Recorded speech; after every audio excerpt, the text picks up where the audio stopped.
Happy Friday. Welcome, guys. My name is DK. In this video, I'm going to be breaking down the 9-game NBA DFS slate on Draftkings. I also cover content for player prop sites like PrizePicks, Underdog, and Parlay Play. Sponsor of the video is PrizePicks. If you guys are not on PrizePicks, you can use the code DKDFS for a 100% match up to $100. It'll be linked down below. Super fun player prop site. You're building out slips with player props. You can build 2, 3, 4, 5, up to 6 players in one slip. If you hit all 6, you can win up to 25x your money. So if you guys want to give it a try, again, use the code DKDFS or the link down below. And if you guys are looking for more content for DFS, more in-depth content, or for player prop stuff, you can check my Patreon linked in the description. Okay, so making this video currently as the slate is going on. We had a 2-game slate tonight. We'll see if I'll be able to cash. I do have a good amount of players in the late game right now. Fringe on the cash. So we'll recap that in the next video. But yeah, so let's just get into it. Start off with Charlotte and Washington. So for Charlotte, no Rozier, and Gordon Hayward is probable, so expect him to play. Also, apologize if I sound a little bit different. Under the weather, got a little cold cough, nothing crazy, but that's if I'm sniffling or sound a little bit different. That is why. But yeah, LaMelo Ball 10K I think stands out as one of the better spend ups on the board. Great matchup. It's a pretty significant bump without Rozier. Can have the ball in his hands a ton. They started Brandon Miller in his place. So, again, LaMelo is basically the only true ball handler on the team. So, yeah, he looks great at the top. Gordon Hayward at 7-1 feels priced right. PJ Washington at 6-7 also seems priced right, maybe a little overpriced. Mark Williams has been in foul trouble back-to-back games. I think he's an interesting tournament play, but, again, a 9-game slate, kind of tough to prioritize him. Brandon Miller, 6-1. He's started last couple of games, 36, 30 minutes. Again, he's not going to be super productive, so I don't love the play. Richard's going to play the backup 5. Maladon really didn't get a minutes bump with Rozier off the court. I'm not really going to get to anyone else. So it's kind of LaMelo for me, and that's it. For Washington, I mean, this team is really pissing me off. I mean, they just completely trolled the minutes for Poole and Tyus Jones last game. I had overs on both of them. Barely play. It's just this team is really, they're getting blown out every other game. I'm tired of the Wizards. Kuzma, 8K, probably your safest bet. Went for 51 fantasy points last game. Again, it's a really good matchup. You should see 30-plus minutes from him. Poole 7-2 is really just your boom or bust play. It's been a lot of busts from him recently, but still a guy that does have a ceiling. We haven't seen the huge game from him yet in the regular season. He did have a 40-plus point game in the preseason. We know that ceiling is there for Poole. Deni Avdija, 5.9K. We probably see high 20s minutes for him. Relatively safe option. Tyus Jones, most of the time, is going to see 30-plus minutes, but when I take over on his prop, only plays 19 minutes. Sweet. Cool stuff there. Gafford also barely played last game. Like I said, this team is just really frustrating me. It's a great matchup, though, so these guys are in play. It's just hard to trust right now. Delon Wright played more than Tyus Jones last game. Koulibaly played like 30 minutes. Again, really outside of Kuzma, it's hard to... Kuzma and really Deni, it's hard to feel good about anyone, but if you see normal minutes for the starters, then there's a lot to like. Like, if you told me for sure that the starting 5 played normal minutes, then yeah, I'd be very high in Tyus Jones. Poole would be a good tournament play. Gafford, I think, would be a solid play, but like, they're just really trolling with the minutes, so it's hard to trust this team. Philadelphia and Detroit, great matchup here for Embiid, 11-2. I think he stands out as a really, really good spend up. Should be able to smash against the likes of Duren, Bagley. So yeah, Embiid looks good. Maxey at 8-1 has been playing out of his mind recently. He's playing huge minutes as well. I have no issue paying 8.1K for Maxey. Harris, Oubre, Melton, all reasonable plays, kind of secondary options for me. Batum, 3.8K is probable. He's been seeing decent minutes off the bench, but don't think we have to go there in a 9-game slate. Probably not going to get to anyone else. For Detroit, well, they're shorthanded. No Ivy, no Burks, no Harris, no Morris, no Bogdanovich, no Livers. Cade Cunningham, 8.4K, the guy with the highest ceiling. Again, he's been up and down, just a tournament play for me right now. Stuart Thompson at 6.9 should play a ton of minutes, assuming the game can stay competitive. But again, I would say there's a bit of blowout risk here. Jalen Duren, 6'5". If he stays out of foul trouble, like his ceiling, but he definitely has potential foul trouble going up against Embiid. Vassar's played really well off the bench. Been averaging about 30 minutes a game. If the game blows out, you would think that he would play in the blowout too. So he's an interesting play there at 5.8. Killian Hayes has been getting more minutes. He should see around 30 minutes. I'm fine with him at that price point. Bagley will play the backup 5 if you think Duren gets in some foul trouble. I don't hate taking a shot in a 4.3K Bagley. I don't really know if I can stomach anything else, though, on this team. So let's move on to Brooklyn and Boston. Brooklyn, no Cam Thomas. Ben Simmons questionable. It's pretty significant. Nick Claxton is out. Cam Johnson's probable. Ben Simmons out, you should get a lot of playmaking for Spencer Dinwiddie. Ben Simmons is in. Dinwiddie would be more of a secondary option for me. Mikal Bridges at 7-7, kind of a quiet start to the year. I'm okay with him for tournaments, but there is some blowout risk here going on the road at Boston. Basically, anytime a team is playing Boston, there's blowout risk, especially with the Nets missing a lot of pieces here. Jordan Finney-Smith and Royce O'Neal have been playing big minutes. Again, though, there is blowout risk. Lonnie Walker, 5.9K. Feels priced about right, maybe a little overpriced. Cam Johnson in his first game back for a while. I don't think he's going to see huge minutes. I don't know, not a ton that I love here. If Ben Simmons is out, it would open up a little bit more, but again, a lot of blowout risk in this game. On the Boston side, I think you can make the argument for any of the main 5 guys, Tatum, Brown, Porzingis, Holiday, and White. But again, potential blowout risk in this game, and I don't think there's anyone that really stands out in Boston. I think I'm fine with any of the main guys. There's no one I'm really going to prioritize on this team. If you wanted to play like the blowout narrative, sure, maybe you could take a shot in like a 3.8K Peyton Pritchard. He has had in a couple of the games where the games have blown out. Pritchard has seen some big games, but you kind of need the blowout for him to get there. All right, Utah and Memphis. No Walker Kessler. Last game, they did start John Collins at the 5, so I'm expecting that they do that again. If they do, I think John Collins looks good. Now, he did deal with some foul trouble. Still played 27 minutes. Yeah, if Collins was the 5, he looks a lot better. Markin at 8.6. Feels priced about right, but the guy with the high ceiling on this team. Jordan Clarkson at 6'4". We should see 30-plus minutes from him. He's going to chuck when he's out there. If he's making his shots, he has a ceiling. If he's missing, we've seen the floor from him, but ceiling still is there with Clarkson. Olynyk got in some foul trouble too, but he'll back up Collins. If Collins gets in foul trouble, he should benefit. Both got in foul trouble last game, actually. And then my boy, Keontae George, finally started. He should have been starting since the beginning. Played 31 minutes, had a decent game. 7 points, 9 assists, 2 boards. If he starts again, I think he's my favorite play on the Utah Jazz. Agbachi also started last game. They went small. He played 26 minutes. Not really going to be super productive playing alongside the other starters, so I would rather get to Keontae George at a similar price point. Don't know if I can stomach Sexton or Fettuccine Alfredo or anyone else like that. All right, let's move on to Memphis. So Memphis, no Tillman. Zaire Williams is questionable. John Conchar questionable. Should get Biyombo starting once again, 4.9K. I mean, 26 and 30 minutes the first couple games. Biyombo not going to be super productive on the offensive end, but he's a decent rebounder. I think he's a pretty solid value play here at sub 5K. Bane and Triple J, the guys with the highest ceiling. Like the upside in both of them. Marcus Smart, 6.6. Should see 30-plus minutes. Reasonable option in the mid-range. Aldama in his first game back played 26 minutes. Or actually, second game back. He's a pretty big part of this rotation, but, kind of more of a secondary option for me. Luke Kennard at 4.3. If Zaire Williams is out, we would expect him to play decent minutes. 27, 32, and 27 minutes over the last 3 games.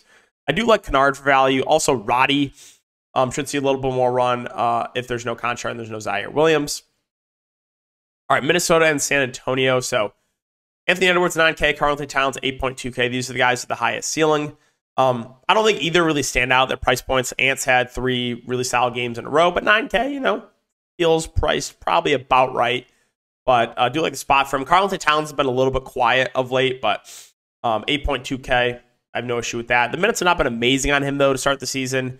He's been averaging like around 30 minutes a game. It's a little bit disappointing. Nas Reed's played well off the bench, so that could be a reason why.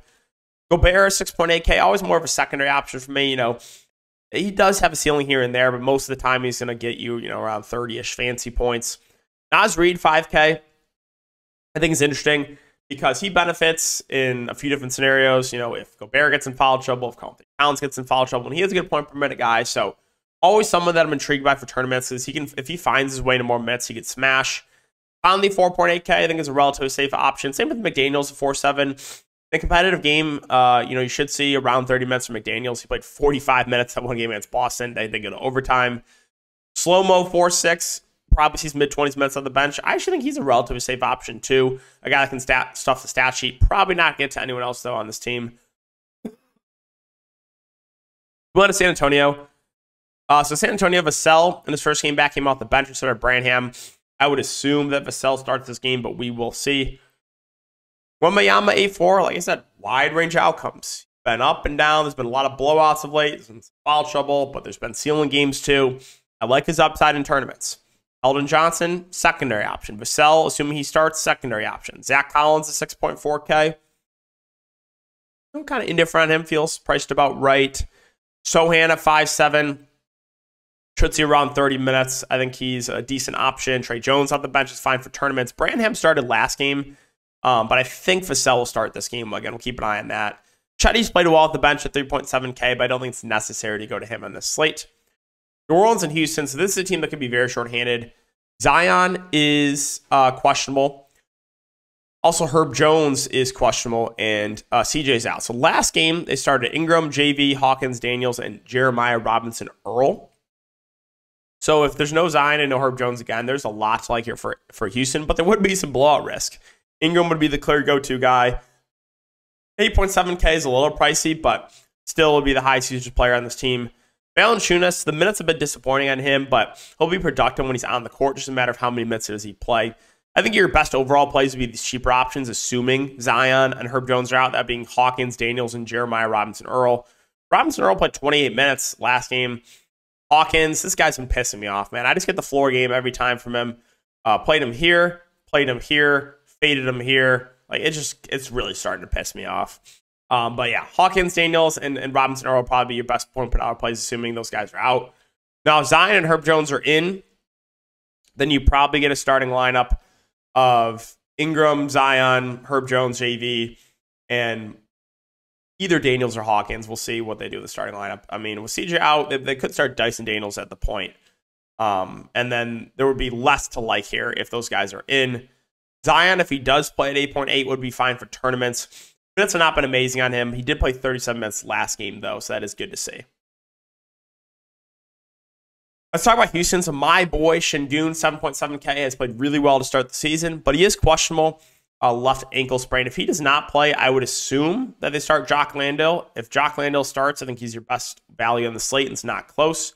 They could also play some Jeff Green at the 5, but against a big team like the Pelicans, I would assume that they go to Landale. So yeah, if Landale starts, he's your top overall value on the slate.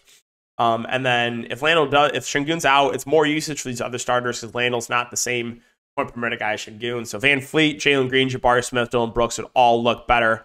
And again, this is a decent spot. So all these starters would look a lot better. My boy, Tari Eason, also in his first game back, played 14 minutes. We know he's a good point per minute guy. We'll see if he gets a minutes bump in this game. We'll keep an eye on the news there. And then, yeah, if Şengün plays, I'm fine with him at 7.7, but not a price point that really stands out to me. All right, Clippers and Mavs. So the Clippers have been pretty disappointing since Harden has joined the team. Kind of hard for me to get to anyone. Paul George, Kawhi, Harden, Westbrook. I mean, if you want to play with these guys in tournaments, that's fine. I kind of have a tough time prioritizing these guys. They're all kind of, hurting each other. I don't know. Like, again, if you want to take a dart on one of these guys in tournaments, sure. Ivica Zubac without Mason Plumlee, minutes have ticked up, 29, 30, and 29 minutes. I think he would probably be my favorite option of these starters. And then, yeah, Bones Highland barely played last game. That is something to note. Norman Powell still should see decent minutes on the bench. He's always playable for GPPs. Tucker will see some bench minutes, as will Mann. Talk about Dallas. Lively, questionable. Maxi Kleba is doubtful. They could be shorthanded in the front court if Lively is also out. Luka, 11.7K. No issue with it. I don't think it's like a smash play, but, you can play Luka Doncic any day of the week. I'm not going to say no to that. Kyrie Irving at 8.7K. Probably feels priced about right, I'll say. A Hardaway at 5.4. Fine for GPPs. Grant Williams at 4.7K. Should see decent minutes, but again, not really out there for his offense. Dwight Powell, 4.1. Will probably see good minutes if Lively's out too, but it's always hard to stomach playing Powell. Derrick Jones Jr., he's been up and down to start the season. Just historically not the best point per minute guy, so I don't love that. I don't know. Dallas runs a weird rotation. Holmes probably gets some backup 5 run if Lively's out. Let's talk about Oklahoma City and Sacramento. So Oklahoma City, SGA, 10.5K. I think it's a good spend up. I mean, he's been playing big minutes to start the year. In a competitive game, I think you see 36 to 38 minutes for SGA. So yeah, I like SGA at the top. Chet at 7.8, kind of the same thing I'm going to say about the same thing I said about Wembanyama. Wide range of outcomes, but the ceiling's there. He's a guy that can rack up those blocks and steals. And if he stays out of foul trouble, I would assume he plays low 30s minutes. I like the ceiling on Chet. The other options don't really stand out. Giddey feels a bit pricey, 7'6". Jalen Williams is 6'7". That's priced about right. Lou Dort, 5'5". No real strong take there. I don't really think I can stomach anything off the bench. Let's move on to Sacramento. Sacramento, my boy Sabonis, sub 10K going up against Oklahoma City. I think looks a good play. Should see high 30s minutes here. Yeah, I like Sabonis at the top. I do want to mention they started Keon Ellis last game. He played 21 minutes at the point. David Mitchell still played good minutes off the bench. Played 28 minutes. That was just weird. They started Keon Ellis kind of out of nowhere. Keegan Murray has been playing awful of late, but the minutes have still been decent for him. The shots have still been there. One of these games is going to have a decent shooting game, right? And we know the ceiling is there for Keegan Murray. So I'm still intrigued by him for tournaments. Kevin Huerter also looks better without De'Aaron Fox. He played 39 minutes. I think he's interesting. Malik Monk had a huge game off the bench. We know the ceiling is there from him. 46 fantasy points is a bit of an outlier performance. Harrison Barnes at 5.2. Should see decent minutes, but again, he's not really going to do a ton when he's out there. Davion Mitchell, I like him a lot better if he starts, so keep an eye on the starting lineup. If it's not Keon Ellis again, then it makes him a bit riskier. I don't even know if I can stomach playing Keon Ellis if he starts. All right, and finally, Lakers and Suns. The big news here is Anthony Davis, obviously. He's currently questionable. If he misses, Christian Wood makes for a really good play. Result does not matter whatsoever last game. He was a phenomenal play last slate at lower ownership than he should have been, and he absolutely punished the Sharks that played him. It was just so incredibly frustrating. Wood's been playing well with Anthony Davis in. You take Anthony Davis out in a great spot, just massive bust one-shot attempt. It's just incredible stuff there. But yeah, if there's no AD, basically everyone looks better. Wood would be a really good point per dollar play. LeBron would be one of the better spend-ups on the board. D'Lo and Reeves get a lot more usage. Rui Hachimura becomes a good value. Rui was the one Laker that smashed last game in 26 minutes, 1 for 44 fantasy points. So there would be a ton to like here from the Lakers if there's no Anthony Davis. If Anthony Davis is in, then I think Anthony Davis himself would probably be my preferred option here. A 9.8K. He's played extremely well to start the season. And then, yeah, if AD's in, everyone else kind of more secondary plays. Taurean Prince, I mean, he's been so up and down, kind of hard to trust him. Don't really think I get to anyone else in the Lakers. So let's finish it up with the Suns. Booker out. Beal is probable. Kevin Durant, 10.2K, feels a little bit pricey with Beal in. Bradley Beal himself was on a limit last game. We'll keep an eye on the news for him. He only played 24 minutes. If he's no longer on a limit, then he's interesting. If he's still on a limit, I'm going to pass. My boy Nurkic had a massive game last game in 38 minutes to him for 55 fantasy points. Now, the minutes have been up and down in him, but again, the ceiling is there. We know Nurkic is a good point per minute guy, and in games where he sees 30-plus minutes, he can smash. Grayson Allen, of course, with Bradley Beal back, just randomly goes for 50-plus fantasy points. I think that game is clearly an outlier performance. Everyone else feels a little bit pricey with Brad Beal back, so I don't know if I get to any of the value options for the Suns. All right, guys, that'll wrap up the video. As always, I really do appreciate the support. If you do enjoy, make sure to like, subscribe, hit the notification bell. I'll try to get a video up for some player prop stuff after this as well. But good luck on tomorrow's slate, and we'll see you guys all in the next video.